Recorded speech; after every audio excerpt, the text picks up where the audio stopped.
¿no es cierto?, el pellet y el sobrenadante. En este caso, en el pellet es que tenemos las mitocondrias, los lisosomas y peroxisomas. Prácticamente aquí ustedes saben que lo que está separando es por pesos y por densidades, ¿no es cierto? Entonces, se supone que estos organelas tienen la misma densidad, por eso que caen en el pellet todas ellas. La misma o muy parecida, por supuesto. Ahí nos quedamos y nos vamos ahora a hacer la otro tipo de centrifugación, que es la centrifugación por gradiente de densidades. En el gradiente de densidades nosotros podemos utilizar ya sea sacarosa, como dice acá, ¿no es cierto?, ¿ok?, o podríamos utilizar otras moléculas o otras sustancias, como por ejemplo cloruro de cesio, porque dice que es muy utilizado. Cuando hablamos de gradientes quiere decir que ponemos sacarosa en diferentes concentraciones, como pueden observar acá. El más concentrado va en la parte inferior y el menos concentrado va en la parte superior. Y sobre todo eso va el sobrenadante, perdón, el pellet que habíamos obtenido, ¿ok?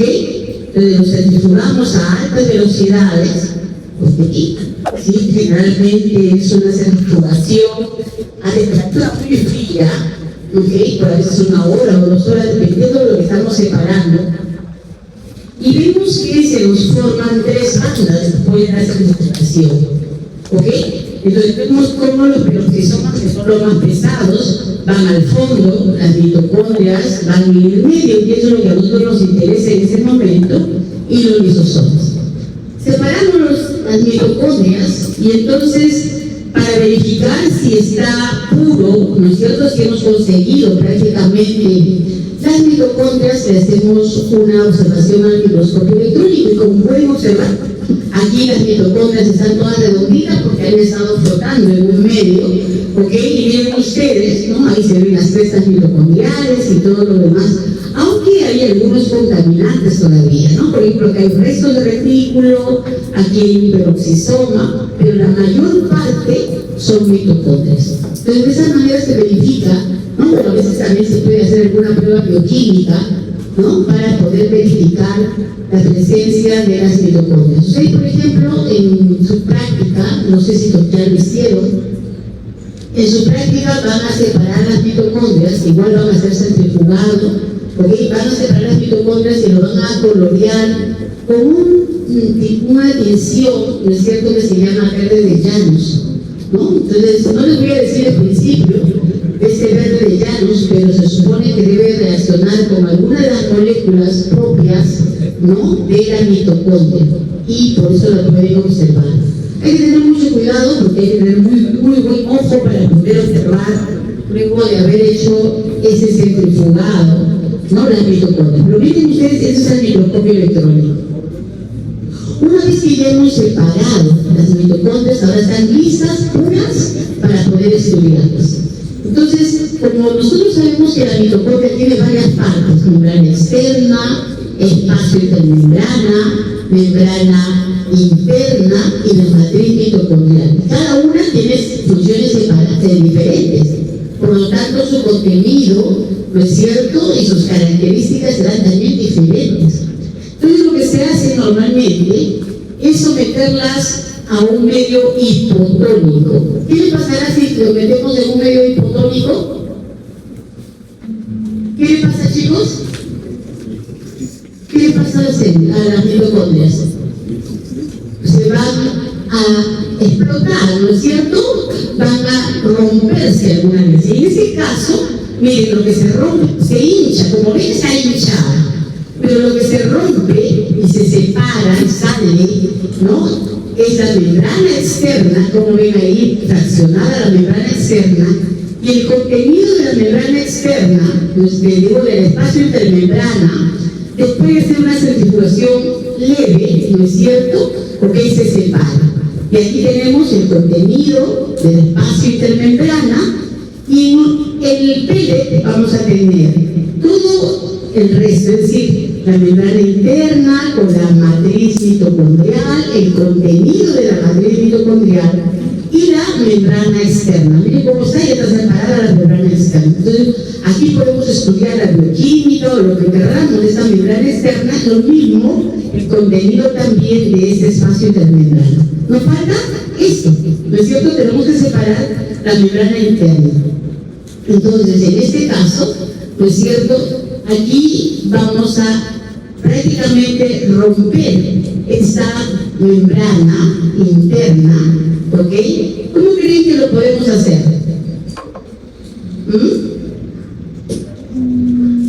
Hacemos una centrifugación por gradiente de densidades, ¿no es cierto? Entonces separamos, miren ustedes, separamos aquí la membrana interna, miren, ¿ok? Aquí la matriz mitocondrial y aquí la membrana externa de la primera parte. Ya tenemos todo separado, listo para poder estudiarlo. Entonces acá, lo que queramos estudiar en ellas, lo podemos hacer sin ningún problema. ¿Ok? Ahora, esta es una forma de estudiar. Si yo quiero estudiar la membrana interna nada más, y quiero estudiar las partículas F, es decir, lo que está en la membrana interna, otra forma es sometiendo las mitocondrias que yo he aislado por el método anterior, ¿no es cierto?, a sonicación, es decir, a una maquinita que usa ultrasonido. ¿Okay? Entonces, con esta maquinita que usa ultrasonido, va a romper la membrana externa, que es estas negritas que ustedes ven acá, y aquí queda la membrana interna separada con sus partículas F. ¿Ok? ¿Alguien recuerda qué tipo, si lo hemos visto, esas partículas F las hemos visto en algún momento? A ver, chicos, estamos en la clase 5. ¿Sí? ¿Hemos visto a las partículas F? Cuando hemos visto las bombas, ¿se acuerdan? Las bombas de tipo P, las bombas de tipo ABC, las bombas de tipo B y las bombas de tipo F, que son las que sintetizan el ATP. Esto es la bomba de tipo ATP. ¿Ok? F, perdón, la bomba de tipo F. Aquí, recuerden ustedes, esas partículas que se ven acá de color verde, ese es el esquema, por supuesto, son las que van a sintetizar el ATP. Entonces, ya tenemos claro, ¿no es cierto?, cómo es que obtenemos cada una de las partes de la mitocondria para poder estudiarla. Ahora, recordemos un poco a qué se deben las características que tiene la mitocondria. Primero, la mitocondria, ¿no es cierto?, es una organela, semi-independiente. ¿Por qué semi-independiente? Porque prácticamente parte de su metabolismo, ¿sí?, es propio, pero también necesita de la célula para poder completar todas sus funciones. Ya no vive sola, es decir, ella necesita de que el núcleo, ¿sí?, le dé alguna información para que ella pueda subsistir. ¿Sí? Otra cosa que llama la atención en estas mitocondrias es que además de tener una doble membrana, su membrana externa se parece mucho a la membrana de la célula, pero la membrana interna se parece mucho a la de las bacterias. ¿Ok? Otra cosa que también llama la atención es la presencia de ADN y de ribosomas dentro de la mitocondria, como si fuese otro organismo. ¿Ok? De allí que esta investigadora, ¿no es cierto?, Lynn Margulis, ahora vamos a ver, postula que algunos órganos, como en este caso las mitocondrias, ¿no es cierto?, pueden haberse originado en algunos organismos procariotas. ¿Sí? Entonces, se piensa, por ejemplo, que las mitocondrias posiblemente vienen de algunas protobacterias, porque recuerden que estamos hablando del origen de la célula, ¿sí?, del tipo de las riquecias, que le llaman justamente protobacterias de tipo alfa. ¿Ok? Y una vez que se supone esta bacteria se sentía cómoda dentro de la célula y la célula también se sentía cómoda con ese tipo de bacterias, entonces quedaron haciendo simbiosis. De ahí que cuando se habla del origen de las mitocondrias se habla de la teoría endosimbiótica. Y lo mismo pasa con los plastos que hay en las plantas, ¿no es cierto? Los cloroplastos también, ¿ok? Porque sabemos que hay bacterias que pueden hacer fotosíntesis. Entonces, 1980 Malbros propuso esta teoría endosimbiótica, ¿no es cierto? Y aquí podemos ver cómo es que esta bacteria, esta célula eucariota, ¿no es cierto? ¿No? Y en este caso, hace, miren, 1500, 1700 millones de años, ¿no? Fagocitó posiblemente a esa bacteria, ¿no? A esta organismo que tenía la posibilidad de producir energía por ella sola, ¿ok? Entonces, miren ustedes, ¿no? Fue fagocitada. Entonces, es algo así como ven acá, ¿no? Tienes aquí tu célula, ¿no? Que tiene su membrana citoplasmática, ella hace fagocitosis, sabemos nosotros cómo, en qué consiste ese proceso de fagocitosis, porque ya lo hemos visto, ¿no es cierto? Y queda la mitocondria dentro, por eso es que ella tiene una doble membrana, ¿no? Igual que las otras organelas como son los cloroplastos, los plastidios, etc. ¿Ok? Bien. ¿Cómo es una mitocondria? Les decía yo hace poco, ¿no es cierto?, que su morfología es muy variada.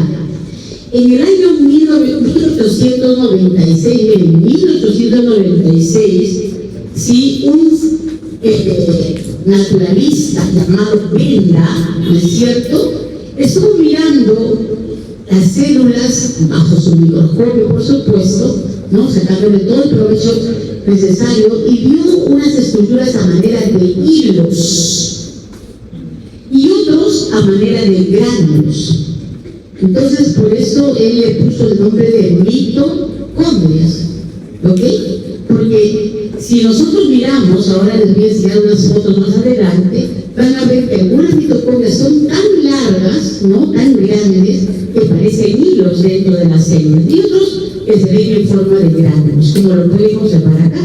Ven, ahí se ven, ¿no es cierto? Este es un tejido adiposo marrón, o pardo, grasa parda, como lo llaman, donde abundan las mitocondrias, pero miren las crestas como están dispuestas, mientras que esta es un tejido, o sea, la célula del tejido adiposo blanco, es decir, de la grasa amarilla o blanca, ¿no es cierto? Y miren ustedes, acá está la gota de grasa, y ahí miren, las mitocondrias son diferentes, son abundantes también, pero son diferentes comparadas a estas que prácticamente salen todo el citoplasma.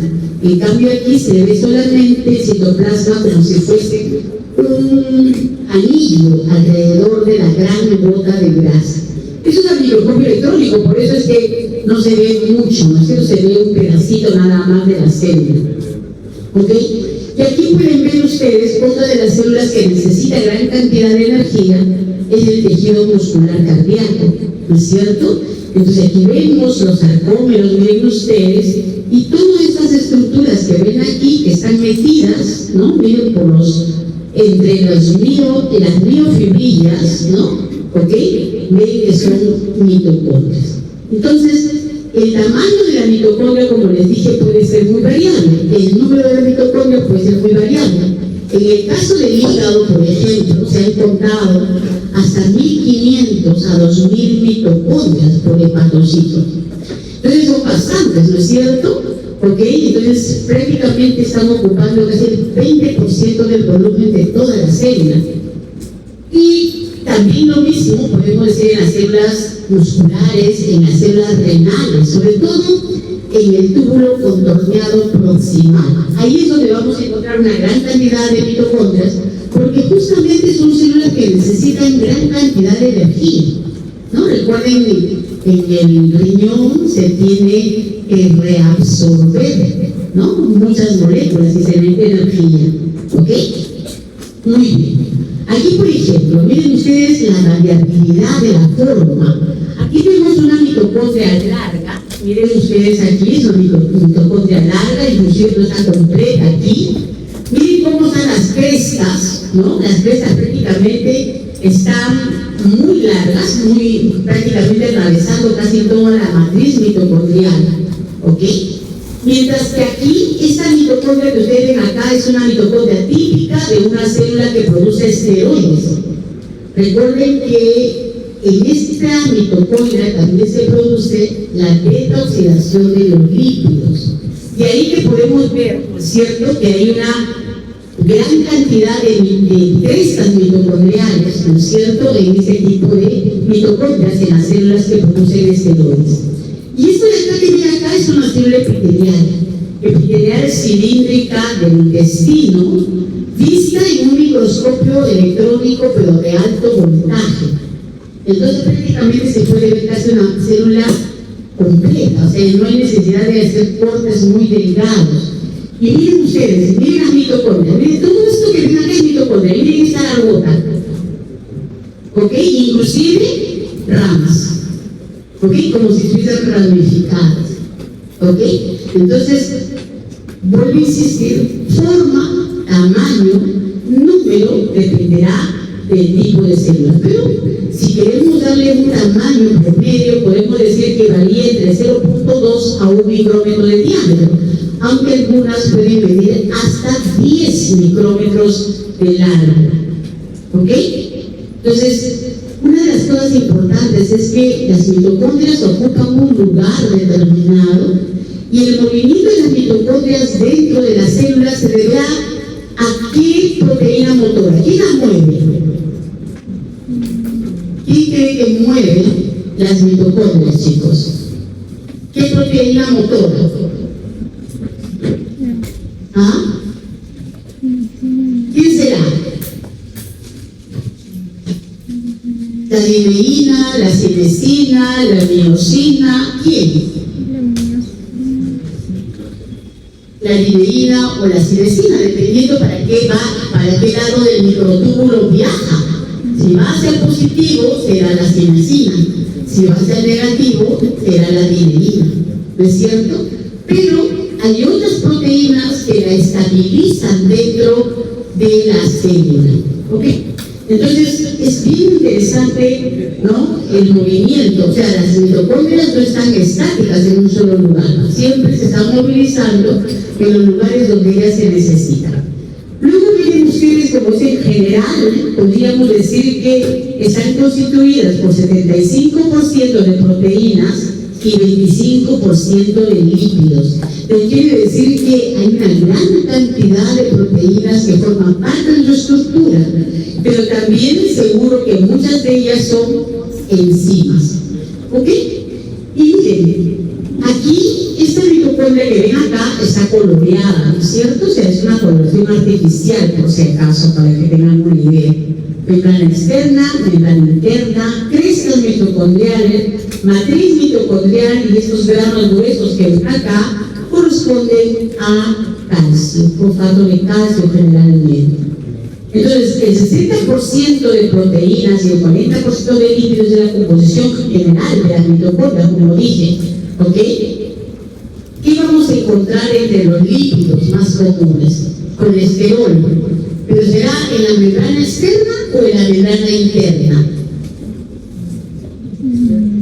¿Dónde encuentra el colesterol? ¿En ambos? ¿Sí creen ustedes que en ambos? ¿Las bacterias tienen colesterol? No, no es cierto. Entonces solamente la membrana externa, en la membrana que captura prácticamente o fagocita a esa bacteria. Pero después tenemos fosfatidilcolina, fosfatidiletanolamina, fosfatidilinositol, cardiolipina. Vamos a encontrar, miren aquí por favor, en la membrana interna principalmente, cardiolipina. La cardiolipina, recuerden que era un lípido, lo vimos en la clase de cuando hablamos de lípido, ¿no es cierto? Se llama difosfatidilglicerol. Es un lípido específico de las mitocondrias. Entonces, en la membrana externa, ¿no es cierto? ¿Qué cosa estamos encontrando en la membrana externa? Miren, esas enzimas, la monoaminoxidasa, que va a descomponer justamente las monoaminas y que forma parte de los neurotransmisores. Después podemos encontrar acetilcoenzima A sintetasa, que va a participar en la beta-oxidación de los ácidos grasos. Carnitina, transferasa 1, que transporta ácidos grasos a la mitocondria. Porque recuerden que en la mitocondria se lleva a cabo la beta-oxidación de los lípidos. Por eso que encontramos todas esas enzimas que ven ustedes acá. Colina quinasa, que va a participar en la síntesis de la sulfatidilcolina, que es parte de la membrana, ¿no es cierto? Enoilcoenzima A hidratasa, que participa en la beta-oxidación de los lípidos, ¿sí? Ahí hay varias, ¿ok? Sulfatidilserina sintetasa, que tiene que ver justamente con el lípido de membrana, ¿sí? La sulfatidilserina. Y la acetil, aquí miren, acetilcoenzima A y acetilcoenzima A sintetasa. Todas estas tienen que ver en la síntesis de acetilcoenzima A, ¿ok? Entonces, no olvidemos, beta-oxidación de los lípidos. Siempre decimos, ¿no? Sintetiza ATP, pero nos olvidamos de otras funciones que tienen que ver con la mitocondria. Inclusive, hoy no vamos a tocarlo porque todavía no es tema, ¿no? La mitocondria también tiene que ver con un proceso muy importante, que es justamente la apoptosis, ¿no es cierto? ¿Ok? Bien. Entonces, estos son los contenidos de la membrana externa, ¿ok? Pero también vamos a encontrar receptores para hormonas y neurotransmisores, proteínas de transporte y iones metabólicos. Ahora vamos a ver algunas de las proteínas de transporte, ¿no? Otra que tiene que ver con la apoptosis, como les decía, ¿ok? Y proteínas de interacción con el citoesqueleto. Porque recuerden que si yo les digo a ustedes de que se transportan a través de la cinefina y de la limeína, que van a viajar a través de los microtúbulos, lógico es pensar que ella tiene receptores para esas moléculas, ¿cierto? Porque nada se pega a la mitocondria si es que no tiene un receptor adecuado. ¿Hasta ahí me están entendiendo, chicos? ¿Me hago entender? ¿Sí? ¿O no? Ay, muevan aunque sea la cabeza, decirme sí o no. No le entendí acerca de las proteínas de interacción con el citoesqueleto. Un ratito. A ver, se supone que si yo les he dicho que las mitocondrias se mueven dentro de las células ayudadas por proteínas motoras, ¿no? Para poder deslizarse a lo largo de los microtúbulos del citoesqueleto de la célula, se supone que ya debe tener receptores. Si no, ¿cómo se une la cinesina? ¿Cómo se une la limeína? Porque tiene que tener un receptor. Entonces, las mitocondrias tienen receptores para esas células. ¿Sí, señorita? ¿La que está levantando la mano o se está estirando? ¿Te estás estirando? Ok. Entonces, eso es, miren, aquí por ejemplo, para que tengan una idea, acá está la membrana externa y esta es una de las proteínas que vamos a encontrar en mayor cantidad, que es la purina, ¿sí? Esa purina, recuerden ustedes, era un transportador, ¿no es cierto? Es un canal que tiene la forma de beta barril, ¿recuerda? Y por este canal, este transportador, se transporta ATP, ADP, piruvato, ácidos grasos, calcio. Es decir, por aquí pueden pasar moléculas que pesan hasta 10 kilodalton. Esa purina, este canal, es dependiente de voltaje. ¿Miren? ¿Sí? Tipo, ¿no? Dependiente de voltaje. ¿Ok? Entonces, esos metabolismos que necesita la mitocondria o que tienen que salir de la mitocondria van a salir justamente a través de estos canales. Entonces también igual, por ejemplo, el ATP y el fosfato de creatinina, que van a ser moléculas que van a ser producidas dentro de la mitocondria, también tienen que atravesar estas purinas. ¿Ok? Entonces, uno de los transportadores, ¿no?, bastante conocido y estudiado de la membrana externa de la membrana es justamente esa purina. ¿Ok? Muy bien. Entonces, pero ¿qué pasa también si es que esta purina no funciona? Si no funciona adecuadamente, también van a aparecer enfermedades, cáncer, ¿no?, estrés, enfermedades neurodegenerativas, etc.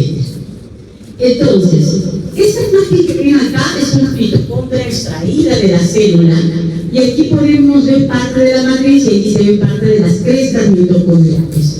¿Ok? Una de las cosas que vamos a ver nosotros es que las organelas y sobre todo las mitocondrias, ¿no es cierto?, ¿ok?, llega un momento en que ellas envejecen y entonces la célula se tiene que ver obligada prácticamente, ¿no es cierto?, a deshacerse de ella. Definitivamente tiene que ver mucho con la edad del organismo, pero la edad de las células, ¿no es cierto? Y entonces a veces pueden haber también alteraciones en las mitocondrias por falta de algunas vitaminas. Si a nosotros nos falta riboflavina, que es la vitamina B2, ¿no es cierto?, o cobre, entonces las mitocondrias se ven agrandadas, ¿no?, y se ven prácticamente con muy pocas crestas mitocondriales. Y eso hace que justamente la mitocondria no funcione de manera adecuada. ¿Ok? Entonces, las mitocondrias pueden ser afectadas, ¿no es cierto?, por la edad del organismo o por las condiciones metabólicas del organismo, ¿no?, como la falta de la vitamina, por ejemplo. Bien, y aquí tenemos la matriz mitocondrial. Miren ustedes, en ese esquema, ¿qué cosa hay en la matriz mitocondrial? Aquí vamos a encontrar mayor cantidad de proteínas, 66% de todas las proteínas que hay en la mitocondria se van a encontrar en la matriz, porque recuerden que aquí se va a llevar a cabo, ¿no es cierto?, el ciclo del ácido cítrico o ciclo de Krebs, ¿no es cierto? ¿Qué más?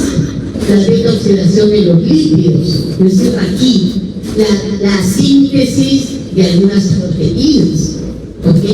La síntesis de los RNA que van a formar parte de los ribosomas. Por eso es que, ¿no es cierto?, ¿ok?, vamos a encontrar una gran cantidad de moléculas, sobre todo enzimas, en esta matriz mitocondrial.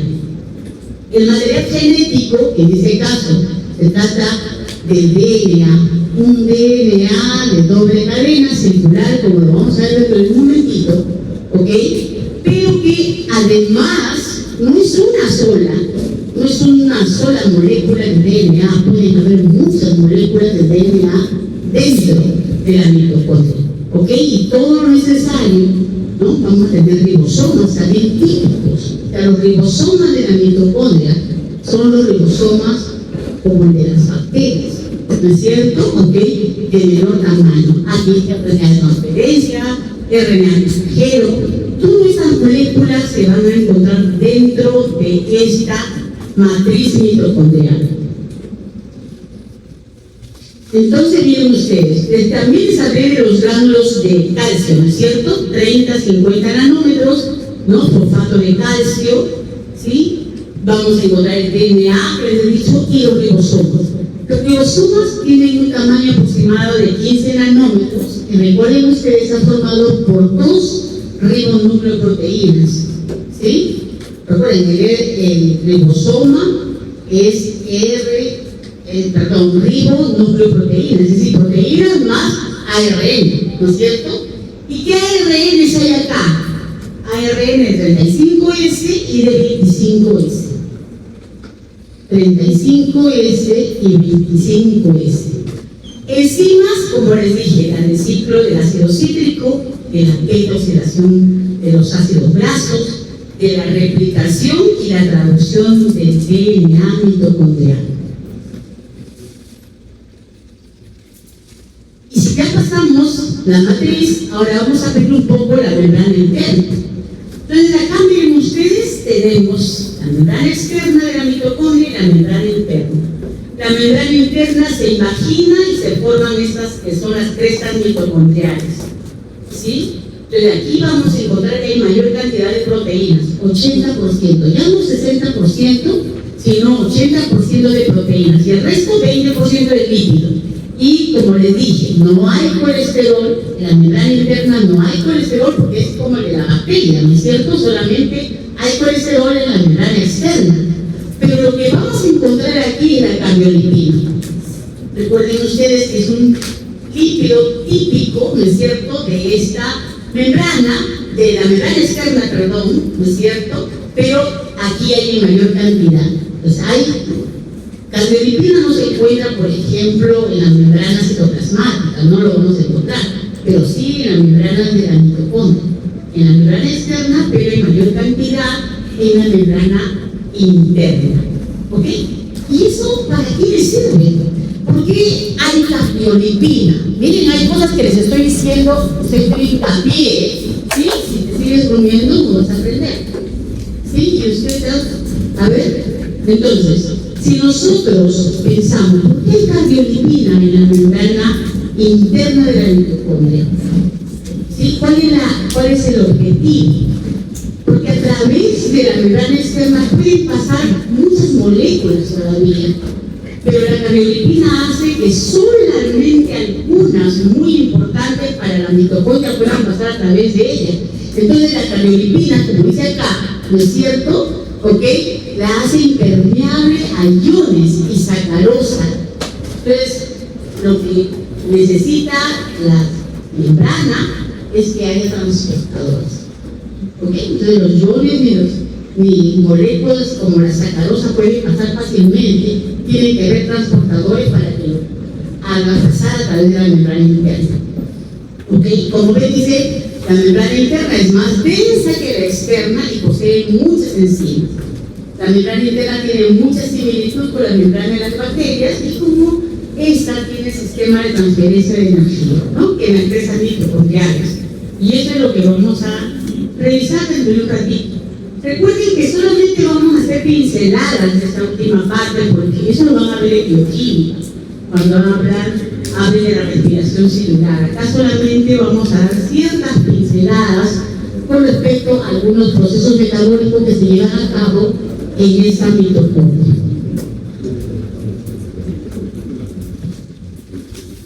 A ver, ¿estamos? ¿Sí? ¿Sí? ¿Hay algo que quisiera que aclare hasta aquí, chicos? Hemos hablado de las características generales que tiene la mitocondria, ¿no? Como su membrana externa, como su membrana interna, como es la matriz, ¿ok? Y ahora vamos a ver qué cosa hay en las presas mitocondriales. Entonces, si nosotros miramos las presas mitocondriales, nos vamos a encontrar con la cadena respiratoria, ¿recuerdan? ¿Ok? Cadena respiratoria. La cadena respiratoria, ¿no? Es la cadena de transporte de electrones. ¿Se acuerdan ustedes que en la matriz mitocondrial, donde se lleva a cabo el ciclo de Krebs, como resultado de este ciclo de Krebs, ¿qué es lo que tenemos? NADH más FADH2, ¿no es cierto? ¿Ok? Ese es el resultado del ciclo de Krebs. Entonces, ese NAD, como ven ustedes acá, NAD, ¿qué será? ¿Reducido o oxidado? Reducido, ¿no es cierto? ¿Ok? Va a ceder sus electrones a los transportadores de electrones.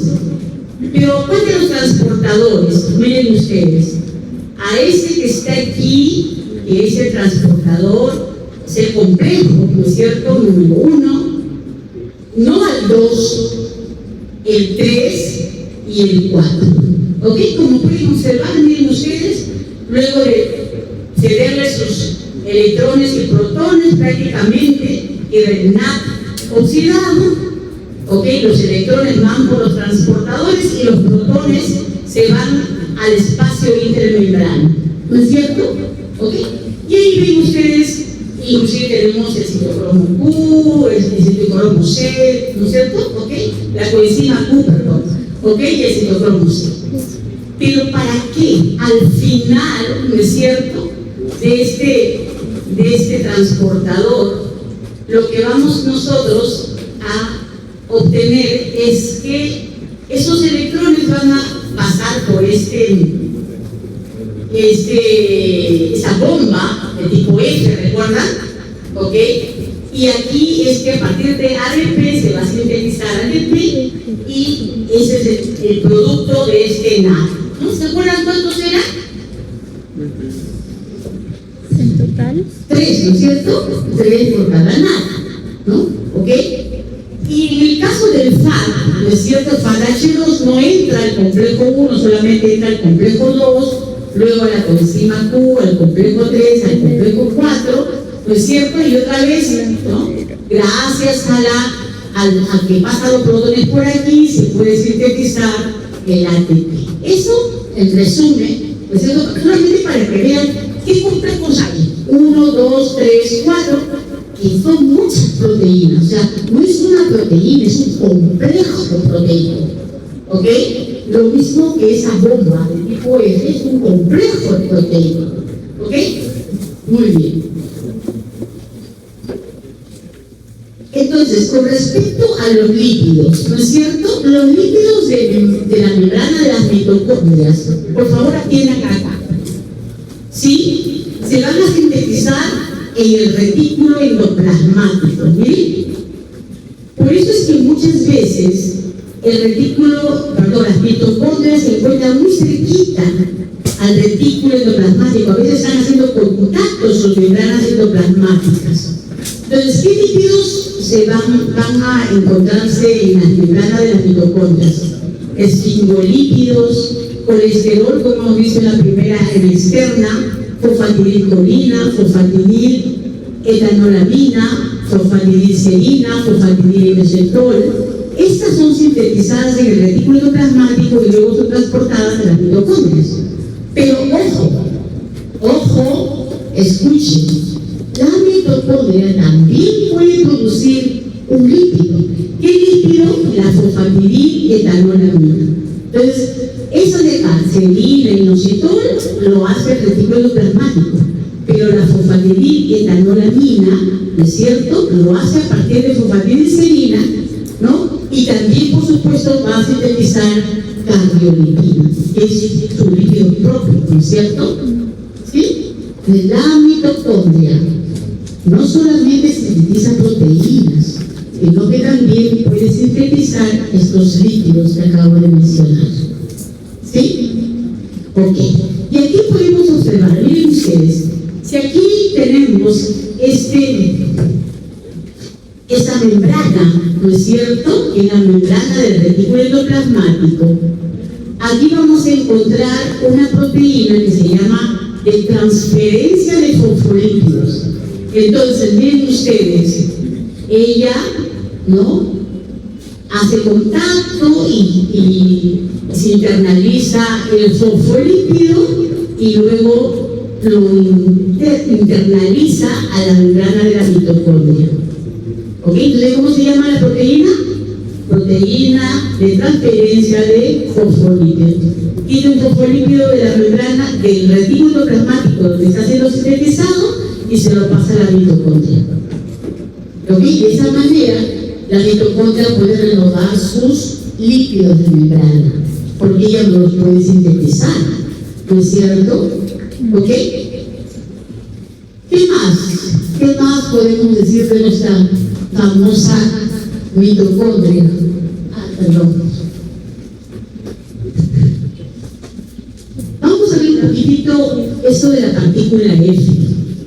Acá, miren, ustedes están observando crestas mitocondriales a nivel del microscopio electrónico de barrido. O sea, una vez que se hizo la ruptura de las membranas por solitación, ¿ok?, se ha cogido un poco de estas membranas y se ha hecho una tinción negativa. Y todas estas son las partículas F, miren. Pero en esas partículas F se parecen unos arbolitos. ¿Ven ahí los arbolitos?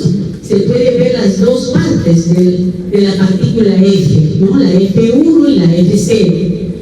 Y acá solamente la parte aquí, en esa parte externa, ¿no? La parte donde se sintetiza el ATP. ¿Sí? Entonces hay varias fotografías, todas al microscópico, por supuesto, ¿no es cierto?, de las partículas F, o también llamados corpúsculos elementales. ¿Ok? Entonces, justamente esas estructuras que parecen arbolitos o raquetas, como dice acá, miden aproximadamente 10 nanómetros. ¿Ok?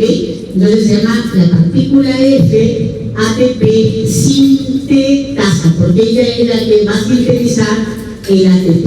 ¿Cuántas proteínas tiene este complejo proteico? 60 proteínas. ¿Ok?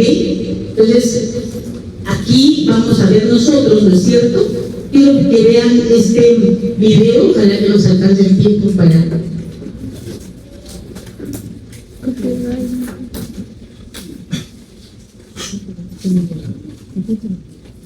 Pero hay internet.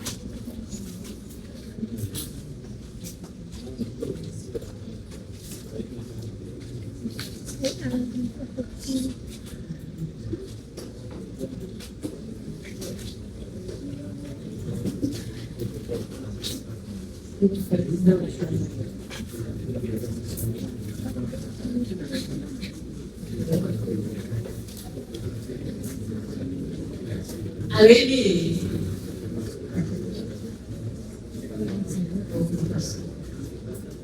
El volumen.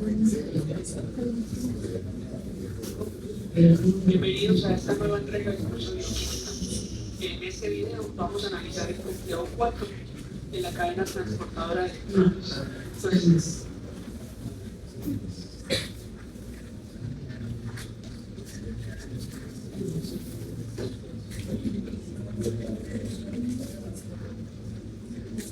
Tiene que desactivar la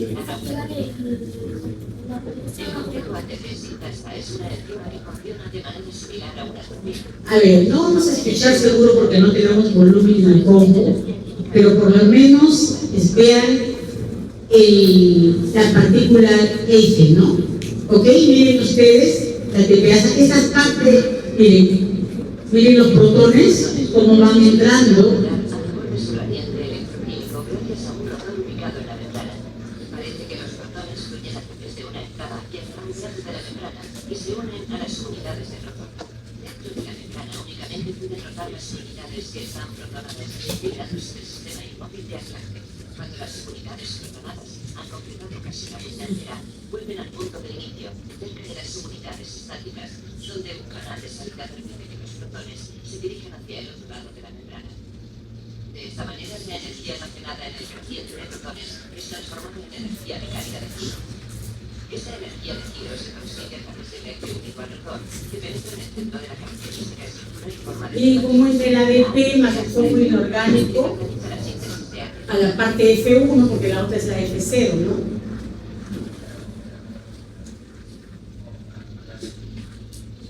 La porción de la ATP sintasa que forma la ATP asa F1 ha sido cristalizada.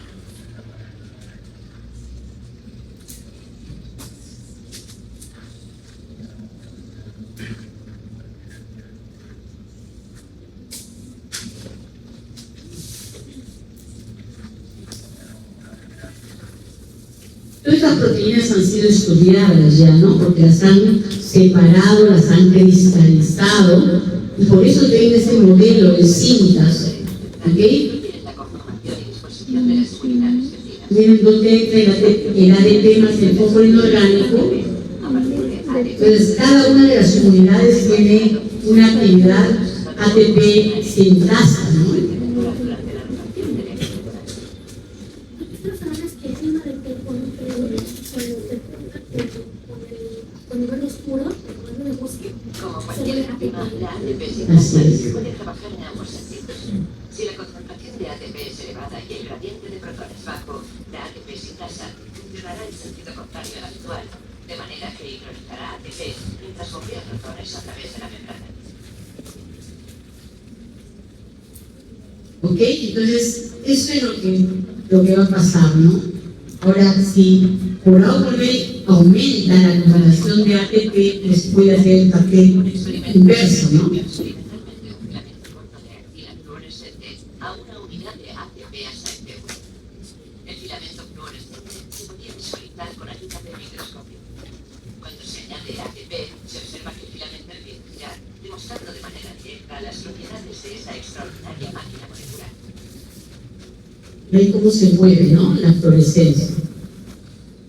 Ok, chicos. Entonces, pueden ver ustedes en su casa las veces que quieran. Ahí está el video, ¿no?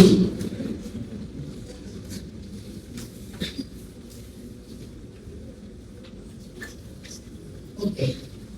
Entonces, hablemos un poquito de los ribosomas mitocondriales. Como les dije, pues cierto, en el caso de las células animales, ¿no? Pesan en total 55S, ¿no? Tienen una molécula de RNA de 16S, que está en la subunidad mayor, y otra RNA ribosómico de 12S, que está en la subunidad menor. ¿Ok? Hay un video, creo, esa. Yo decía que suena.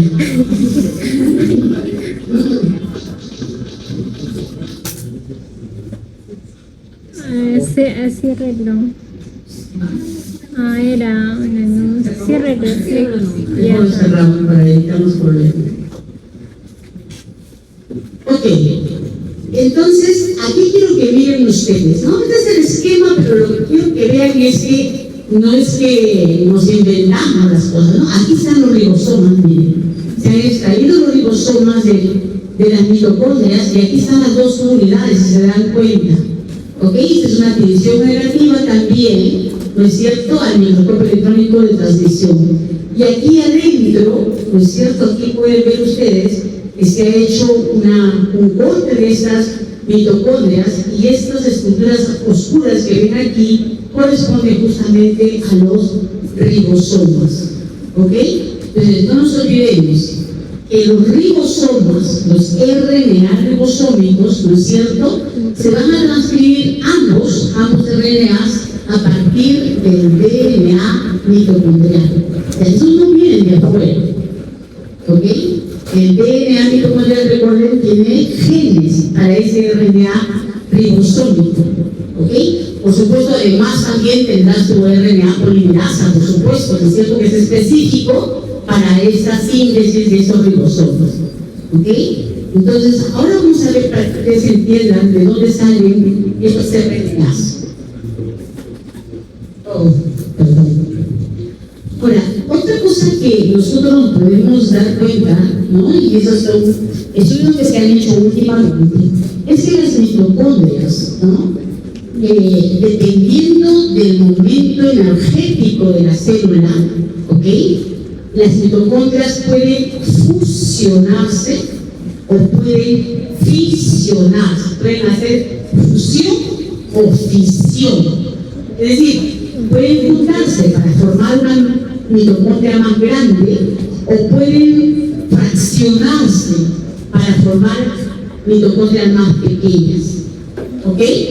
Y entonces, como ustedes pueden observar aquí, ¿no es cierto?, yo tengo una mitocondria y dependiendo del estado metabólico que tenga mi célula, ¿no es cierto?, esta mitocondria puede fusionarse, como en este caso, dos mitocondrias se fusionan.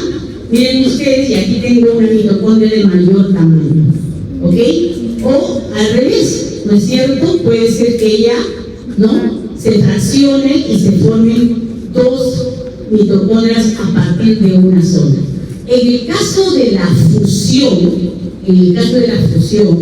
¿ok?, justamente sirve para aumentar. De repente la célula necesita mayor cantidad de energía, entonces, ¿no es cierto?, la hace más eficiente, ¿ok? La va a hacer más, va a optimizar, como dice acá, la energía, mejora la eficiencia de la fosforilación oxidativa. Cuando hay estrés nutricional, por ejemplo, en las células, ¿ok?, va a producirse ese proceso justamente para que pueda mejorar la capacidad de las mitocondrias. Entonces, se ha estudiado que hay proteínas que tienen que ver con ese proceso y entre ellas vamos a tener las mitofusinas.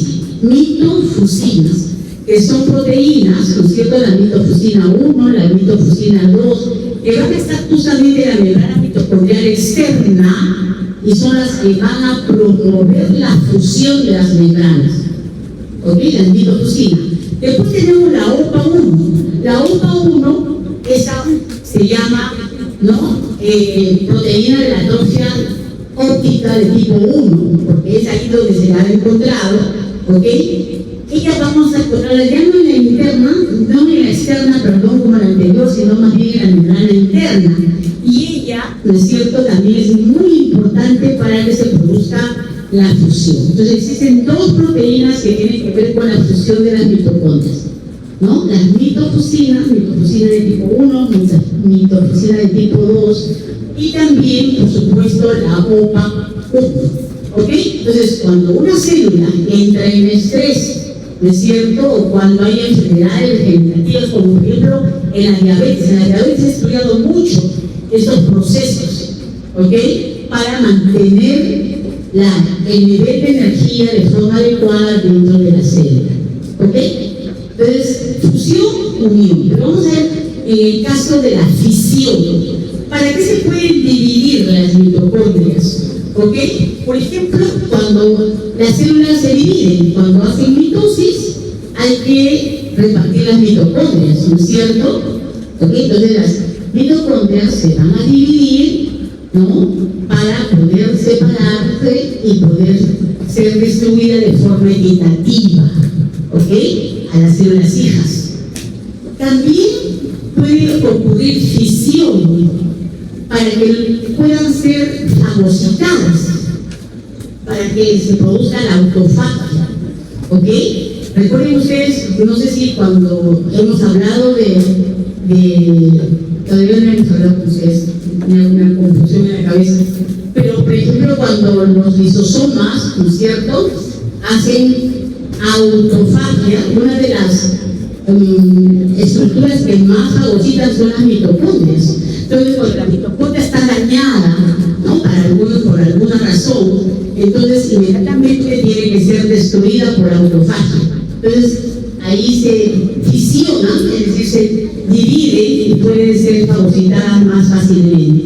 ¿Ok? Y otra de las cosas importantes que se mantiene con esta fisión es la calidad. Entonces, el tamaño, ¿no es cierto?, la red de las mitocondrias debe mantenerse, porque las mitocondrias funcionan como una especie de una red. O sea, dentro de la célula, todas las mitocondrias entre ellas actúan al unísono, por eso se dice red mitocondrial. ¿Ok? No es una mitocondria, son, ¿no? Ya les dije, están mil semejante a los hepatocitos, ¿no es cierto? ¿Ok? ¿Y cuáles son las proteínas claves que necesitamos para que se fisionen, para que se fraccionen? La dinamina relacionada con la proteína 1 relacionada con la dinamina. ¿Se acuerdan dónde hemos visto dinamina? Dinamina. ¿Dónde vimos dinamina? En el momento que las vesículas se desprenden de la membrana citoplasmática. ¿Se acuerdan? Dinamina. Entonces, es igual, es una proteína, ¿no es cierto?, que va a permitir que justamente se forme como una especie de un cinturón y se pueda fraccionar, en este caso, específicamente, las mitocondrias. Forman como un anillo, forman como un anillo. Para estrangular justamente las mitocondrias se podría hacer que ya se fraccione. ¿Ok? Entonces, dos procesos importantes dentro de las mitocondrias, ¿no? La fisión y la fusión.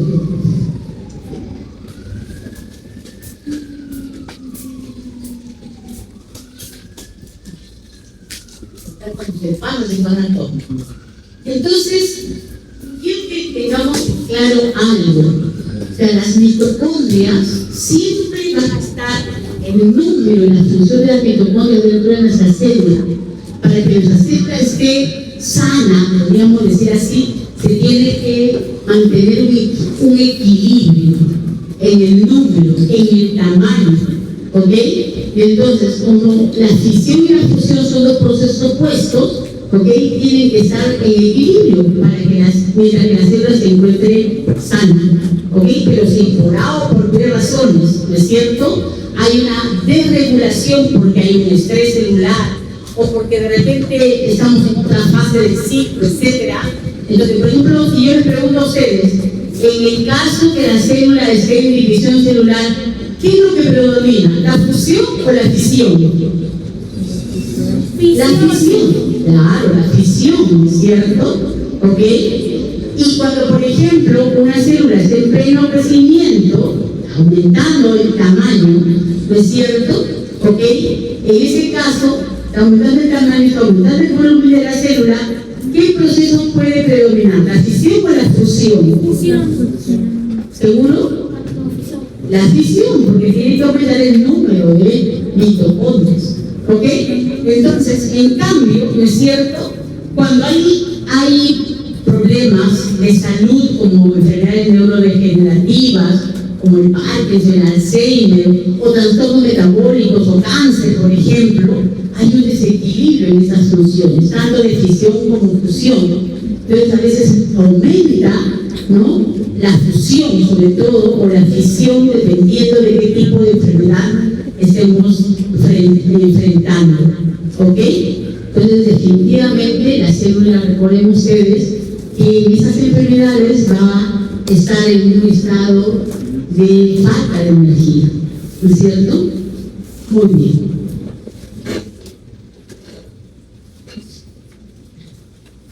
Ok, la mitofagia, lo que yo les decía hace poco, ¿no es cierto? Cuando en mi célula hay mitocondrias que están viejas, que ya no funcionan de forma adecuada, ¿ok?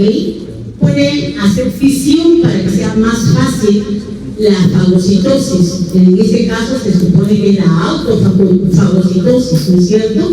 Y aquí podemos observar, miren ustedes, aquí tienen una parte de un retículo endoplasmático, se llama un fagóforo, ¿no? A esta estructura que está rodeando las mitocondrias se llama fagóforo, y eso lo que está formando es un autofagosoma. Entonces vendrán los lisosomas, en este caso se acercan a este autofagosoma y van a empezar la mitofagia, ¿ok? Es decir, la destrucción de esa mitocondria. Pero no se olvide que todo lo que resulte de esa digestión, es decir, aminoácidos, azúcares, etcétera, ¿ok?, nucleótidos, todo va a ser utilizado nuevamente por la célula, ¿ok? Entonces, eso es muy importante. O sea, la célula prefiere mil veces deshacerse de sus organelas, como en este caso las mitocondrias, que son tan importantes para ella, antes de entrar en apoptosis, antes de morir ella misma. Es mejor deshacerse de las estructuras que no están funcionando de manera adecuada. ¿Ok? Entonces, se ve fotografía de microscopía electrónica de transmisión de células renales. Es una célula renal de ratón que muestra una mitocondria en el interior de una vesícula autofágica, ¿no? Esta es la referencia bibliográfica para los que estén interesados. Ok. 9:10. 9:15 nos juntamos nuevamente, chicos. Descansen un ratito. ¿Ya?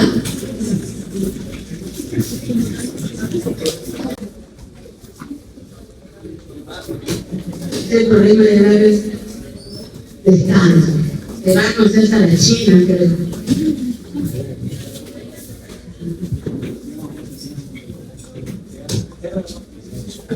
Ok.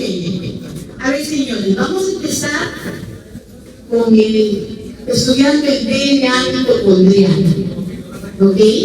Vamos a ver que tiene características muy semejantes a los DNA de las bacterias. ¿Ok? Aquí ven ustedes una imagen al microscopio electrónico de transmisión, ¿sí?, del aislamiento de moléculas del DNA.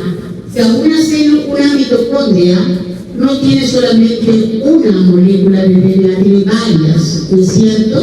Y recuerden ustedes que como hay tantas mitocondrias dentro de la célula, entonces en cada una de ellas va a haber también un número variable de moléculas de DNA. Como ven, miren, es circular, ¿ok?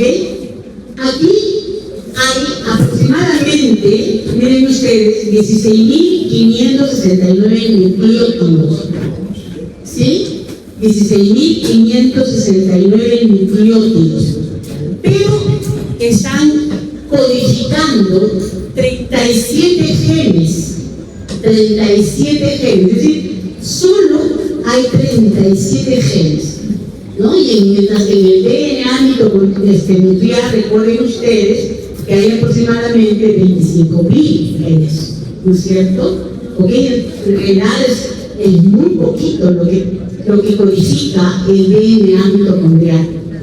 Entonces, ¿qué codifica exactamente, no es cierto, el DNA mitocondrial? 13 corresponden a las unidades del complejo respiratorio 1, 3, 4 y 5. Quiere decir que no hay ningún gen para el complejo 2. No hay. Y como ven ustedes, ¿no es cierto? No es que todo el complejo sea codificado por el DNA mitocondrial. Parte es codificado por el DNA nuclear. ¿Ok? Luego tiene 22 genes que van a corresponder a los RNA de transferencia. 22 a los RNA de transferencia. Entonces, nunca olviden, chicos, que el DNA no solamente codifica proteínas, sino codifica RNA. Entonces, en este caso estamos viendo los RNA de transferencias. Recuerden ustedes que son 20 aminoácidos, ¿no es cierto?, esenciales, ¿se acuerdan? Que nuestro código genético tiene 20 colones, ¿se acuerdan? ¿Ok? Ahora, 20 aminoácidos esenciales, pero hay uno que es extra para la leucina y uno más que es para la serina, por eso ya hay 22, o sea, 20, ¿no?, que son los comunes como los nuestros, pero tiene uno para leucina y otro para serina. Entonces tenemos 22 genes para RNA de transferencia. Y los ribosómicos, como ya les dije anteriormente, los 2 RNA ribosómicos, tanto el 16 como el 12, prácticamente son codificados por el DNA mitocondrial. O sea, los 2 RNAs que forman parte de los ribosomas, ¿ok?, son codificados por el DNA mitocondrial. ¿Ok? Entonces, ¿cómo es el DNA mitocondrial exactamente? Eso que han visto en la fotografía es que está formado por 2 cadenas. ¿Sí? Una de las cadenas es una cadena pesada, ¿no? Es de high, ¿ok? Y esta de acá es la cadena ligera. Esta de acá de adentro es la cadena ligera. Ahora, a diferencia del DNA nuclear, ¿ok?, solamente hay exones, ¿ok?, no hay intrones. Entonces, ¿qué significa eso? ¿Qué significará? Que no necesita de ese proceso que se llama splicing. En el caso del DNA mitocondrial, ¿no?, hay un proceso antes que el RNA mensajero pueda estar listo para codificar. Aquí no hay. Entonces, no se necesita el splicing. ¿Sí? ¿Ok? Esas son diferencias. Entonces, como ven, dice, sin intrones y tiene un código genético propio, es exclusivamente materno. Todo el mundo sabe que es de origen materno, porque cuando se produce la fecundación, ¿no es cierto?, el espermatozoide solamente pone el núcleo, el DNA, ¿no es cierto?, nada del citoplasma, porque recuerden ustedes que las mitocondrias están en la pieza media, y la pieza media no penetra el ovocito, solamente la cabeza, ¿no? En algunos casos sí que podría ser, ¿no?, porque ahí hay discusión con respecto a eso, pero cuando se hacen los estudios generalmente del genoma mitocondrial, ¿no es cierto?, que es una forma de estudiar el genoma humano, ¿no es cierto?, ok, se dice que solamente de origen materno. Entonces, como ven, 2 moléculas en forma de anillo de 5 a 6 micrómetros, ¿ok? Pero como les dije anteriormente, una mitocondria puede tener varias cadenas de DNA, ¿ok? Entonces, ahora, la pregunta es, ¿en qué momento se replica este DNA? ¿Solo cuando lo hace el núcleo? No. Cada vez que la mitocondria necesita replicar su material genético, porque necesita de esa información, ¿ok? Lo hace independientemente, no necesita que haya la síntesis del DNA mitocondrial, nuclear, para que ella pueda hacer cualquier proceso de replicación. ¿Ok? Entonces, ¿para qué sirve ese DNA? ¿Cuál es la función de ese DNA? Por supuesto que va a codificar cierto tipo de proteínas, de aminoácidos, perdón, ¿no es cierto?, que están formando parte de las proteínas de algunos de los complejos que forman la cadena respiratoria, y también, por supuesto, para producir los RNAs de los cuales hemos hablado. ¿Okay? RNA de transferencia y RNA ribosoma. Entonces, aquí quiero que veamos nosotros qué parte de los complejos de la cadena respiratoria son codificados por este DNA mitocondrial. Por ejemplo, el complejo 1, que es NADH deshidrogenasa, en total tiene 46 subunidades, pero el DNA mitocondrial solamente codifica 7. El 1, el 2, el 3, el 4 ligera y el 5, 6. Acá, si ustedes miran, ¿no? Pasa como ND4, ND4 ligera, ND3, estas son del complejo NAD, ¿sí? O sea, del complejo 1. O sea, no es necesario que ustedes se lo aprendan, solamente quiero que vean, ¿no es cierto?, y que entiendan cómo están dispuestos los genes en ese DNA. Después del complejo 2 tenemos el succinato deshidrogenasa, que tiene 4 subunidades, pero dijimos que en el DNA mitocondrial no se codifica ninguno de las proteínas del complejo. El citocromo C reductasa, que forma parte del complejo 3, tiene 11 subunidades y solamente uno, el citocromo B, es que se codifica, es cierto, por el DNA mitocondrial. El citocromo C oxidasa, que corresponde al complejo 4, que tiene 13 subunidades, solamente 3 se codifican en el DNA mitocondrial. El CO1, acá está, el CO2 y el CO3. O sea, estos son los genes, estos marroncitos. ¿Ok? Esos son los genes. ¿Ok? Y el complejo 5, que también se conoce así, a la ATPasa, o a la bomba F, como lo hemos conocido nosotros en nuestra clase de transportadores, ¿ok? Tiene 16 unidades. De esas 16 unidades, solamente 2 codifica el DNA nuclear, la subunidad A y la A6L. ¿No? Si buscamos por acá, debe estar por este lado. A ver dónde está, por aquí está. ¿Ok? Entonces, eso forma parte de ese complejo del FC. ¿Se acuerdan del FC40? ¿Qué parte? Muy bien. Entonces, ahora es muy importante que veamos dos conceptos. Todas estas son nuestras células, ¿ok? Y como ven, tienen mitocondrias. Aquí están de color verde y aquí hay verdes y rojas. ¿Qué significa eso? Cuando vemos las mitocondrias de color verde, quiere decir que el DNA de estas mitocondrias, ¿ok? El DNA de estas mitocondrias son normales, ¿ok?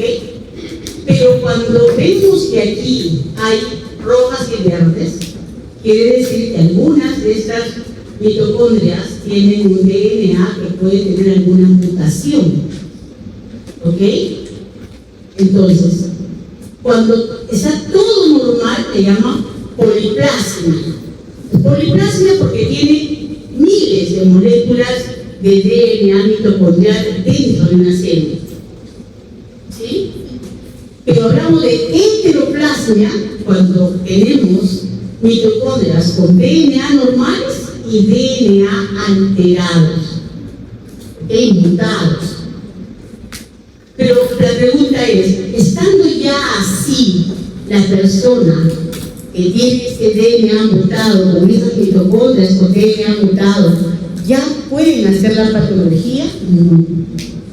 Tiene que haber más del 60%, o sea, casi el 70% de mitocondrias con DNA mutado para que aparezca la patología. ¿Ok? Es una ventaja, ¿cierto? ¿Ok? Entonces, por eso dice acá, ¿ve?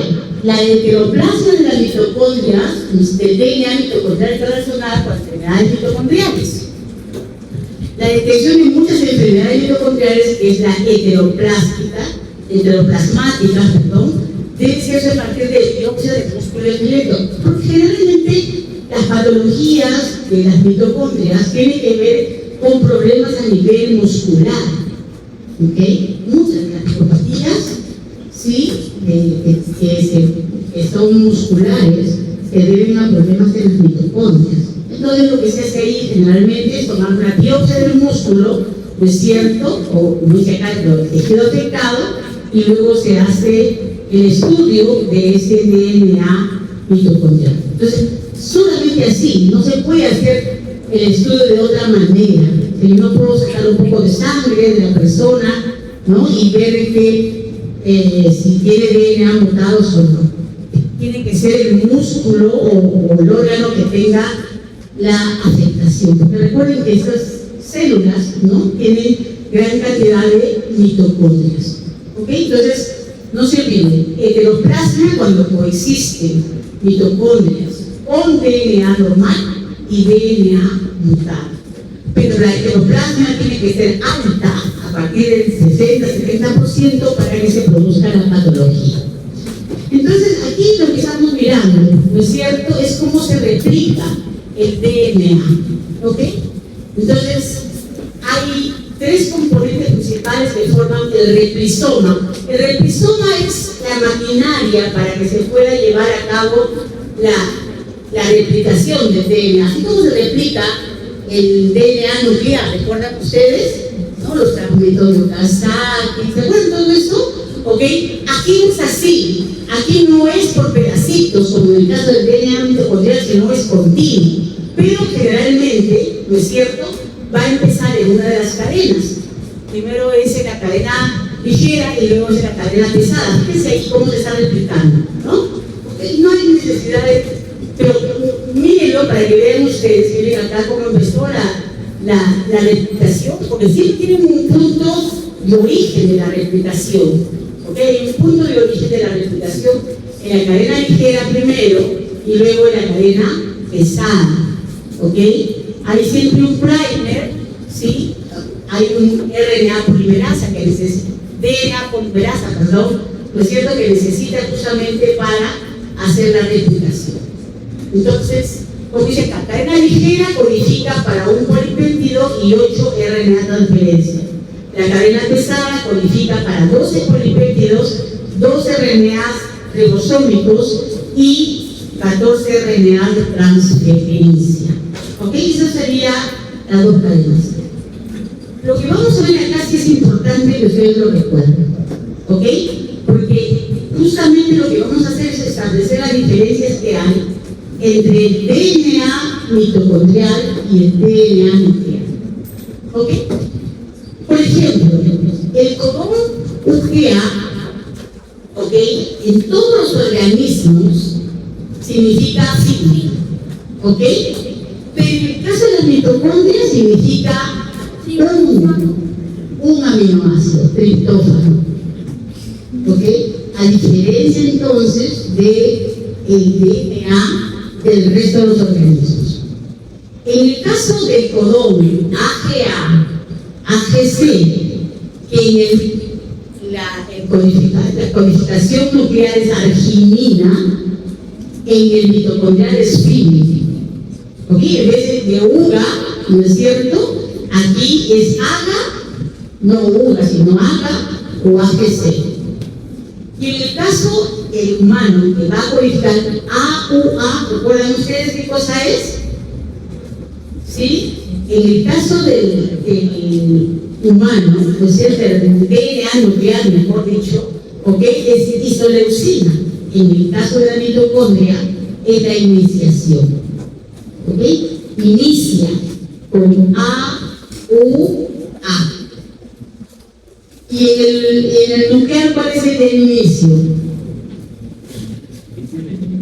El inicio del mitocondrial, del nuclear. A, U, G, ¿no es cierto? ¿Ok? Y eso es metionina. En cambio nosotros aquí, ¿no es cierto? Recuerden ustedes que se inicia con N-formilmetionina, igual que como en el caso de las bacterias. N-formilmetionina. No hay metionina exactamente, sino N-formilmetionina. Entonces, ¿qué enfermedades mitocondriales conocemos? Hay muchas, ¿ok? Pero ya les digo a ustedes que las más comunes son las que alteran el funcionamiento de las células musculares, ¿ok? Pero recuerden ustedes que cuando las mitocondrias están dañadas, ¿ok? Hay envejecimiento propio de todas las células, enfermedades degenerativas como es el Alzheimer, ¿no es cierto? ¿Ok?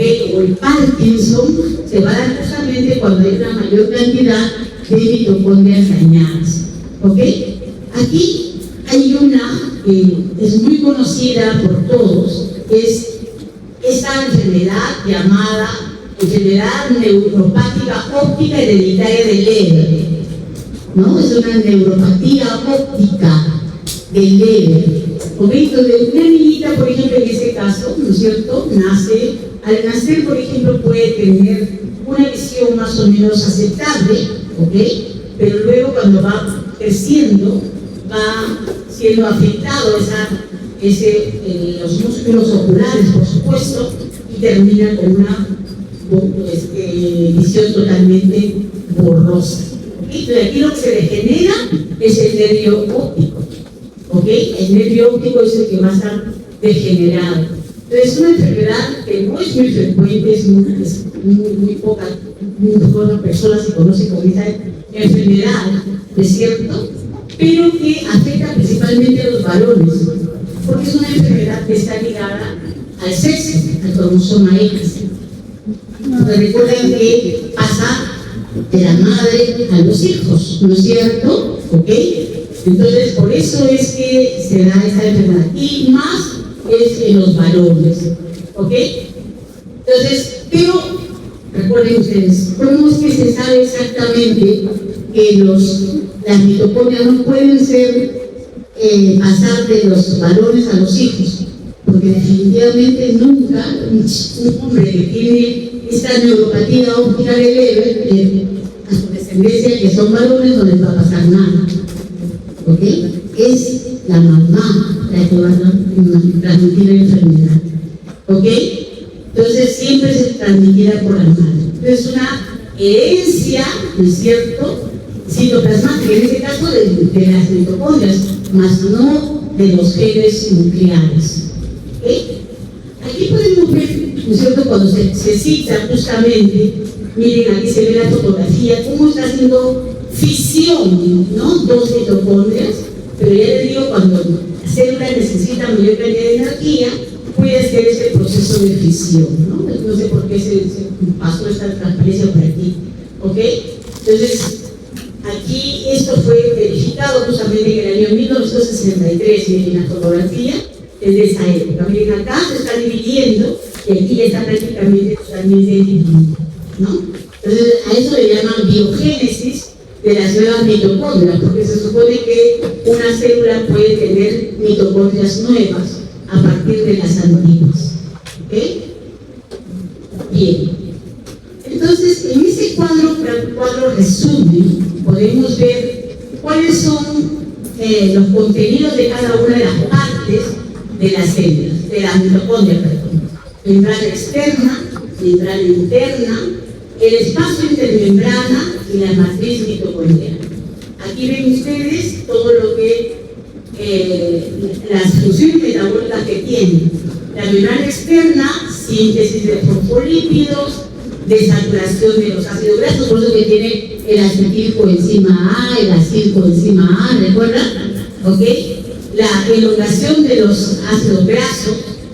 En la membrana interna, transporte de electrones por formación oxidativa, transporte de metabolitos, ¿okay? En el espacio intermembrana, la conformación de nucleótidos, ¿no? ADP, transporte inorgánico, ¿okay? Matriz, oxidación del piruvato, el ciclo del ácido carboxílico, la beta-oxidación de las grasas, la replicación del DNA, la síntesis de los RNA de transmisión, ¿no es cierto? Y la síntesis de algunas proteínas.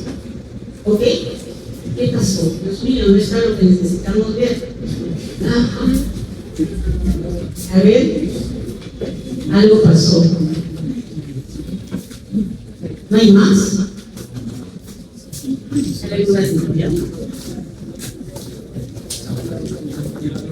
Falta el transporte.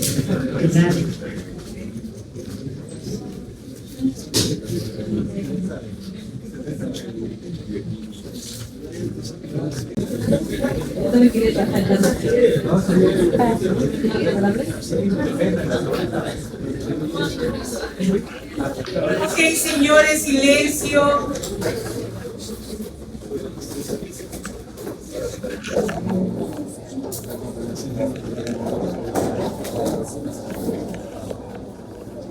Ok, entonces nosotros hemos dicho que la mayor parte de las proteínas que forman la mitocondria no se sintetizan en la misma mitocondria, ¿no es cierto? Solamente son unas cuantas proteínas.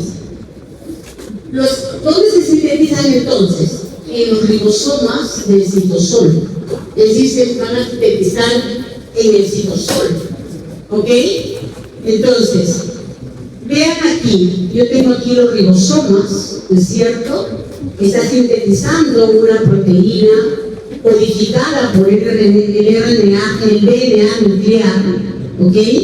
Acá yo tengo mi mitocondria que tiene su membrana externa, su espacio intermembrana, la membrana interna y la matriz mitocondrial. Esto es un resumen de todas las moléculas que existen, tanto en la membrana externa como en la membrana interna y en los espacios de la mitocondria, que van a estar relacionados con el transporte de las proteínas que se sintetizan en el citosol. Entonces, definitivamente, ¿no es cierto? ¿Ok? Yo debo tener aquí una proteína que tiene que ser reconocida por las moléculas que están en la membrana de la mitocondria para que pueda ingresar. ¿Ok? Aquí ven, por ejemplo, un complejo que se llama TOM. TOM viene de transportador externo de la mitocondria, ¿no? Y mientras que aquí en la membrana interna hay un TIM, los TIM, que son transportadores de la membrana interna, ¿ok?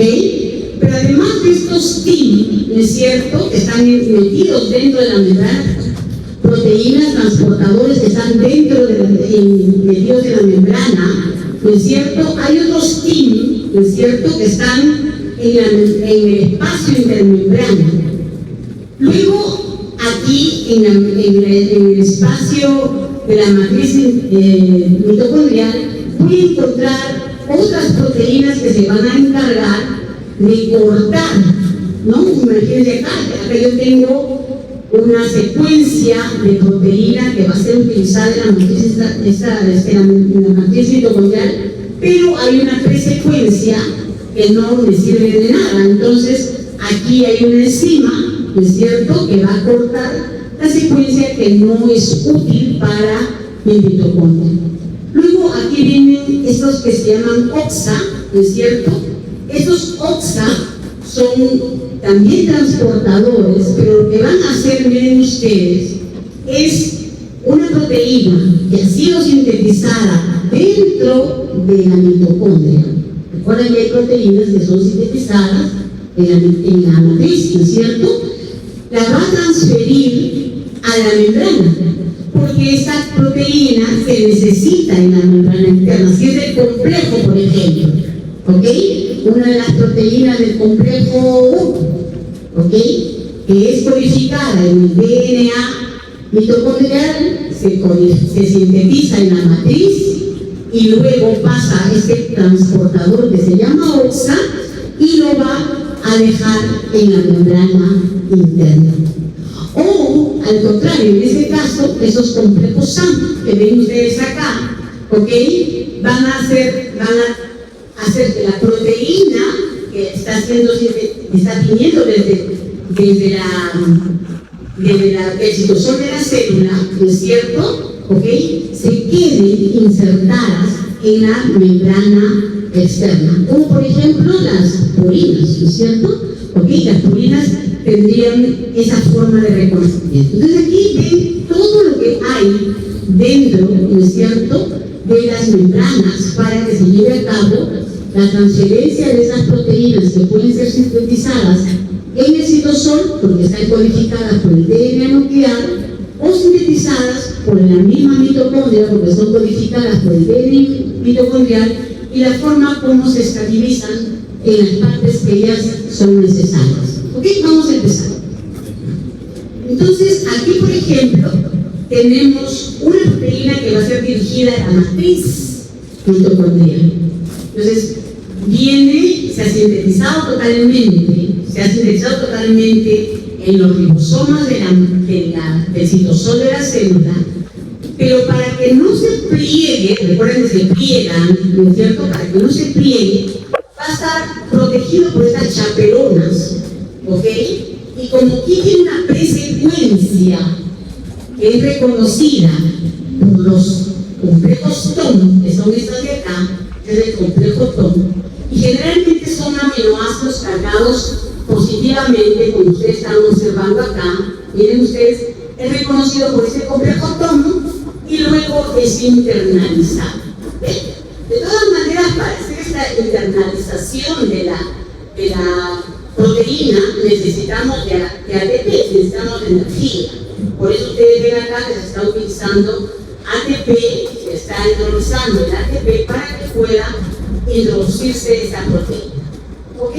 Entonces, ¿quién es el TOM que la recibe? El TOM 22. ¿Ok? Entonces, ahora sí pasa hasta el TIM 23, que es esta que ven acá, ustedes ven acá el TIM 23, y la proteína va a avanzar, miren, y estos aminoácidos cargados positivos van a ser reconocidos por ese TIM 44. ¿Sí?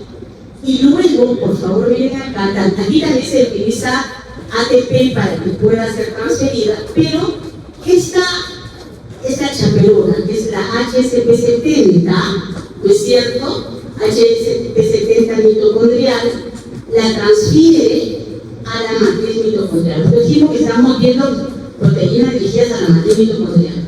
Pero recuerden que tiene una presecuencia. Esta presecuencia tiene que ser cortada. Por lo tanto, aquí en esta, puede ser que está cerca del complejo o esté aquí en la misma matriz una peptidasa procesadora de la matriz, así se llama, ¿no? Peptidasa procesadora de la matriz MPP. Aquí, esta de acá, esa que parece acá como un frijolito, justamente corta esta MPP, corta la presecuencia. Les pido para que reconozca que es una proteína que tiene que ir a la mitocondria, y ahora sí se queda, ¿no es cierto?, esa proteína en la matriz, y esta sección prácticamente va a quedar como aminoácidos que puede ser utilizada por la misma mitocondria. ¿Ok? Bien, entonces veamos ahora qué puede pasar con otras proteínas, las proteínas dirigidas a la membrana interna, esta de acá. ¿Ok? Aquí también es sintetizada en el citosol, es transportada por las chaperonas para evitar justamente que se pliegue antes de tiempo. ¿Ok? Aquí la reconoce el TIM 20 primero, ¿no es cierto? Y luego pasa a este TIM, ¿no es cierto?, que es el TIM 5, si no me equivoco. ¿Ok? Miren ustedes, pero aquí ingresa totalmente, ayudado por supuesto por energía, ingresa totalmente, y los TIM que están aquí en el espacio intermembrana lo dirigen al TIM 22, que es el translocador, ¿es cierto?, de la membrana interna. Pero como es una proteína que tiene que quedarse en la membrana, aquí, porque es de membrana, ¿ok? Aquí en esta proteína habrá secuencias hidrofóbicas, ¿ok? Secuencias hidrofóbicas que hacen que se quede atracada en la membrana citoplasmática. ¿Ve? En el espacio de membrana, proteína es reconocida por las chaperonas móviles, que son estas de acá, TIM 9 y TIM 10, y la escoltan hasta el TIM 22, que es esta de acá. Las secuencias internas, esas secuencias que son hidrofóbicas, ¿no es cierto?, hacen que salgan del transportador, pero se quedan metidas dentro de la membrana. Porque no puede pasar, porque recuerden que son secuencias hidrofóbicas, ¿ok? Por eso se queda en la membrana interna, ¿ok? Entonces, esa es una de las otras proteínas, o sea, la forma como las proteínas quedan ahí. Ahora, otra forma de proteínas que van a ir a la membrana interna, pero que son sintetizadas en la matriz de la mitocondria, miren aquí, están los ribosomas, están sintetizando las proteínas que son necesarias para formar los complejos, ¿no es cierto?, y que tienen que ir a la membrana interna. Entonces, miren lo que hacen, ¿no? Se sintetiza la proteína para que no se pliegue, es protegida por chaperonas, y luego es transferida a través de este OXA, miren, de este OXA al espacio intermembrana. Y luego, ¿sí?,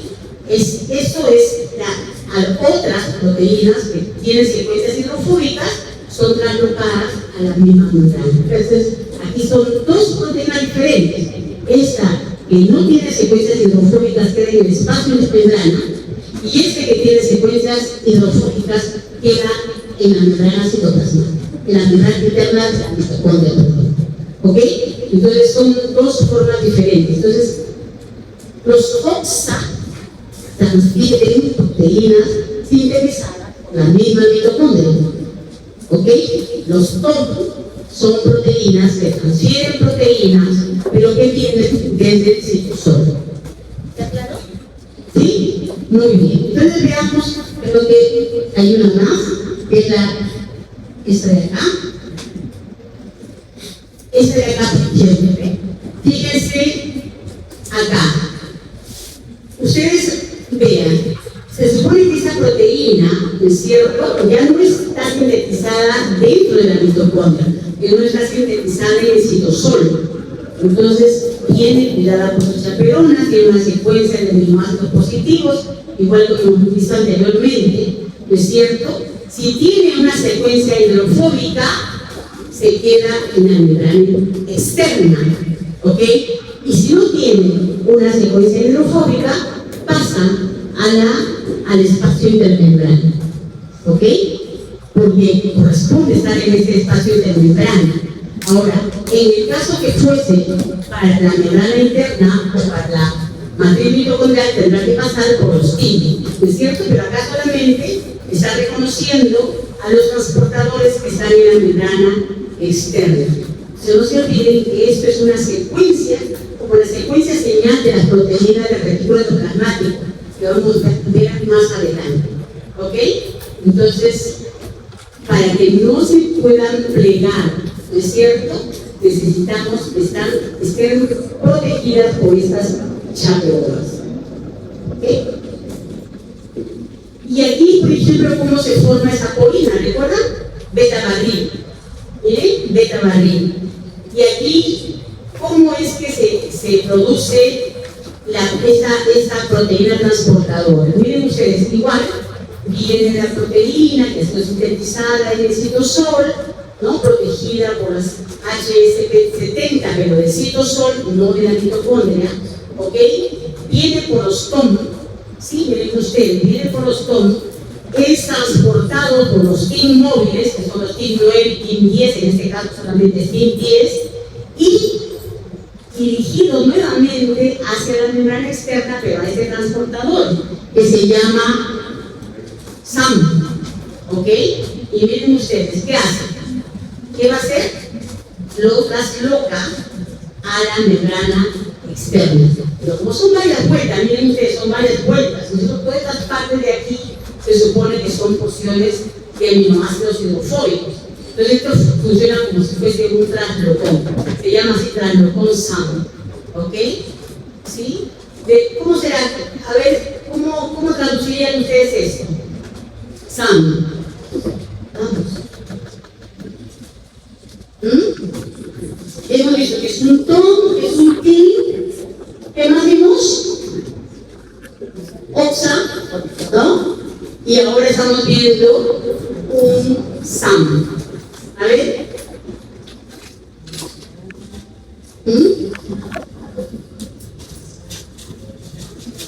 Pues busquen donde sea, chicos. Anda por la vida.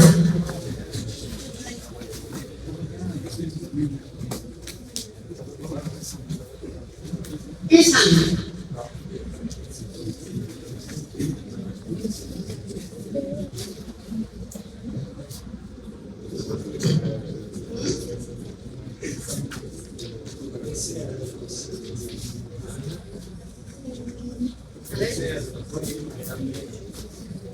El complejo SAM es S-adeno sin metionina.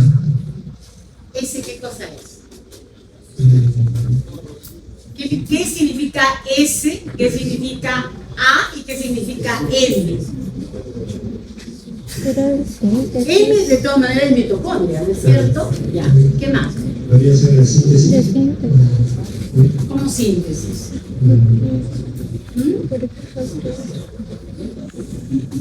¿Qué significa? A ver, ahí su compañero ya consiguió. A ver. A ver. Para todos.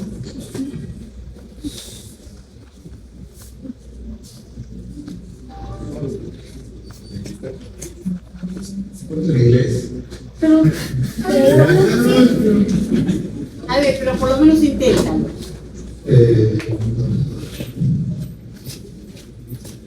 A ver, yo lo puedo traducir. A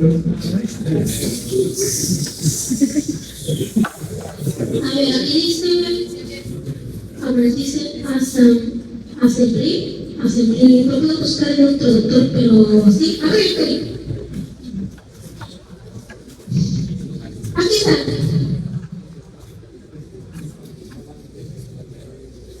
Aquí está. No hacen nada ustedes en clase. A ver. Assembly machinery. Machinery dice, ¿solo tienes clasificación? Assembly te puede ser asamblea, porque no tengo ensamblaje, y M puede ser como dice la mitocondria. ¿Ensamblaje de qué? ¿Ensamblaje de mitocondrias? No, ensamblaje de... ¿Cuál es el ensamblaje? ensamblaje. El ensamblaje. ¿Y ese? Y ese es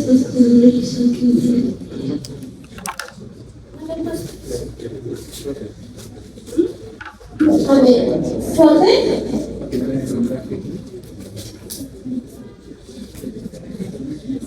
Clasificación de ensamblaje de mitocondrias. ¿Cómo? Clasificación de ensamblaje de mitocondrias. Sorter es escoger, ¿no? Escoger, veamos, prácticamente es una proteína que va a seleccionar las proteínas que van a ir a la membrana externa. ¿Ok? Entonces, eso es SAM. Ustedes tienen ahí, ¿no es cierto?, todos los transportadores especiales, porque van a haber proteínas que son parte de la mitocondria, pero que no son sintetizadas por la misma mitocondria, ya lo hemos visto. ¿Ok? Esos son justamente los que son sintetizados en el citosol de la célula. Pero recuerden que todo tiene un marcador, o sea, ¿cómo las células saben que esta proteína va a ir a la mitocondria?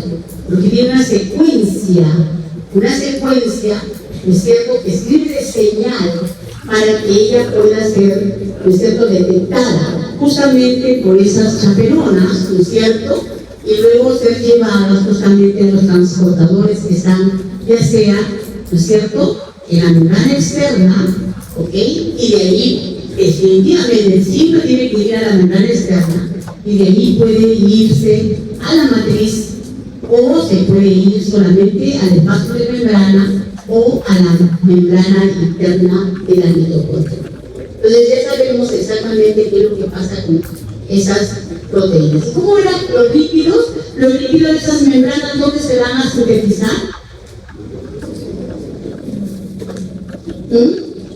Los lípidos. Lo hemos dicho.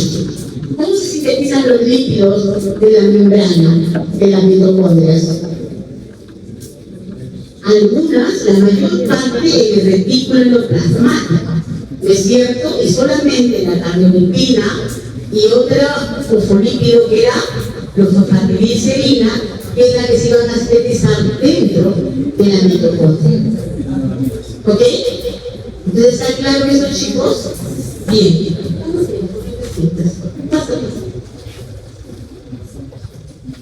Ok, gracias. Entonces, eso es lo que yo quería que vean ustedes, ¿ok? Entonces vamos a colocar estas transparencias dentro de la, ¿cómo se llama?, de la clase. ¿Algunas preguntas ahí, chicos? ¿No hay preguntas?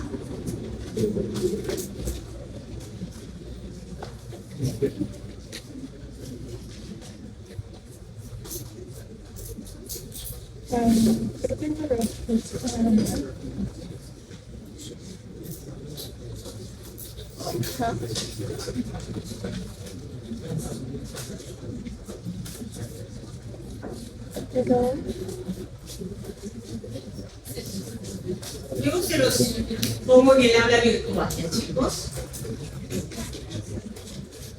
No sé por qué algo hice, lo corté.